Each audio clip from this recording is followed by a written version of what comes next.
বিশ্বনবী মক্কা থেকে যখন মদিনায় যায়, হিজরতের সময় বিশ্বনবী সূরাত ইয়াসিনের প্রথম 9টা আয়াত তেলাওয়াত করলেন। তেলাওয়াত করে আল্লাহর নাম নিয়ে ঘর থেকে বের হলেন। আশেপাশে কাফেররা ঘুরে কিন্তু বিশ্বনবীরে দেখে না, সবাই খেলে এরকম এরকম করে, ডানে বায়ে হাতায় বিশ্বনবীর সামনে দিয়ে যায়, কিন্তু কাফেরদের চোখ অন্ধ করে দিয়েছে কে? এজন্য কোরআন তেলাওয়াত করলে কাফেরদের চোখকে অন্ধ বানায় দেয় কে? এজন্য সূরার একটা নাম হচ্ছে সূরাতুল মুইম্মা।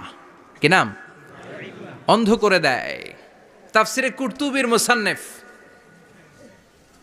ইমাম আল কুরতুবি, ওনাকে জালিম বাদশা বন্দী করেছিল। ওনার তাফসিরে এসেছে উনি শক্তিশালী লোক ছিলেন, জেলখানা ভেঙে বাঁচার জন্য দিছে দৌড়। ওনারেও ধরার জন্য জালিম বাদশার সৈনিকেরা ঘোড়া নিয়ে রওনা হয়েছে। উনিও দৌড়ায়, ঘোড়াও পেছন থেকে আসে। ওমিয়া মানুষ কি ঘোড়ার দৌড়ের সাথে পারে? উনি হাঁটতে হাঁটতে হয়রান হয়ে এক বালুর ময়দানে যেয়ে ধপাস করে পড়েছেন। ওরা